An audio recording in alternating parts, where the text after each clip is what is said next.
जीवन हमें एक मौका देता है, इसलिए जब भी सही कॉलेज चुनने का समय आए तो सिर्फ मंगलायतन यूनिवर्सिटी आपके बेहतरीन भविष्य और सर्वांगीण विकास के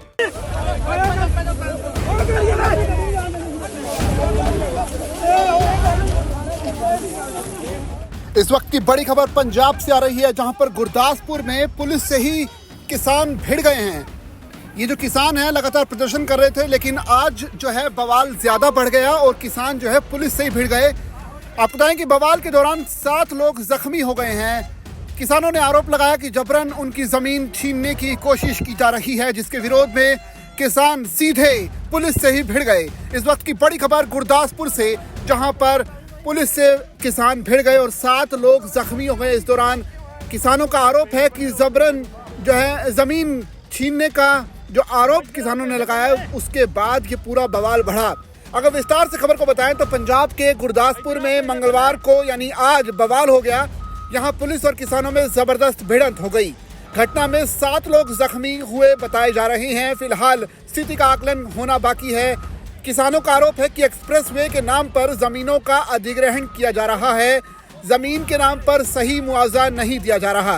किसानों का कहना है कि पहले इसे नोटिस भी नहीं दिया जा रहा, लेकिन जबरदस्ती उनकी जमीनों को छीना जा रहा है और इसका किसानों ने पुरजोर विरोध किया और बाद में बवाल हो गया। किसानों का कहना है कि दिल्ली कटरा एक्सप्रेसवे हाईवे के लिए भूमि अधिग्रहण को लेकर विवाद चल रहा है और गुरदासपुर में जमीन पर कब्जा लेने के दौरान किसानों और पुलिस के बीच झड़प हो गई। किसानों का आरोप है कि प्रशासन ने बिना किसी पहले से सूचना के उनकी जमीन छीनने की कोशिश की और अनुचित मुआवजा देने की पेशकश भी की। विरोध प्रदर्शन इसके बाद अब जारी रहेगा और झड़प में 7 लोग जख्मी बताए जा रहे हैं। आपको बताएं कि इससे पहले 5 मार्च को भी चंडीगढ़ में धरने को लेकर किसानों और पुलिस के बीच में टकराव देखने को मिला था। किसान संगठनों ने मान सरकार के खिलाफ विरोध प्रदर्शन किया था और नाराजगी जताई थी।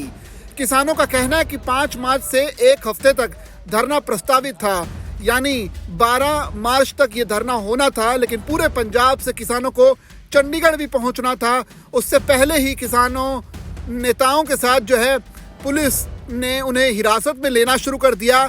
किसानों के जत्थों को रोक दिया गया। हालांकि कई जगहों पर किसान सड़क पर ही धरने पर बैठ गए। इससे पहले पंजाब सरकार ने कहा था कि आंदोलन की इजाजत नहीं है, तो चंडीगढ़ प्रशासन ने भी किसानों को शहर के सेक्टर 34 में धरना देने की अनुमति देने से इनकार कर दिया था। चंडीगढ़ की सभी सीमाओं पर बैरिकेडिंग कर दी गई थी। ये किसान जो है ऋण निपटान के लिए एक कानून बनाने और हर खेत तक नहर का पानी सुनिश्चित करने, गन्ना बकाया का भुगतान करने और भारतमाला परियोजना के लिए जमीन के कथित जबरन अधिग्रहण को रोकने की मांग कर रहे थे। यानी किसानों का जो धरना था वो पहले से ही प्रस्तावित था। 7 दिन के लिए ये धरना प्रस्तावित था, यानी कि 5 तारीख को उन्होंने ऐलान किया था। उस हिसाब से 12 तारीख तक ये धरना होना था। लेकिन दूसरी तरफ पुलिस का कहना है कि चंडीगढ़ पुलिस ने उन्हें धरने की इजाजत नहीं दी, लिहाजा वो धरना नहीं दे सकते थे। लेकिन यहाँ पर दूसरी जगह यानी चंडीगढ़ से अलग हटके गुरदासपुर में बवाल हो गया। किसानों का कहना है कि उनकी जमीनों को जबरदस्ती कब्जा किया जा रहा है। जो एक्सप्रेसवे बनाया जाना उसके लिए जो मुआवजा मिलना चाहिए किसानों को वो कम है।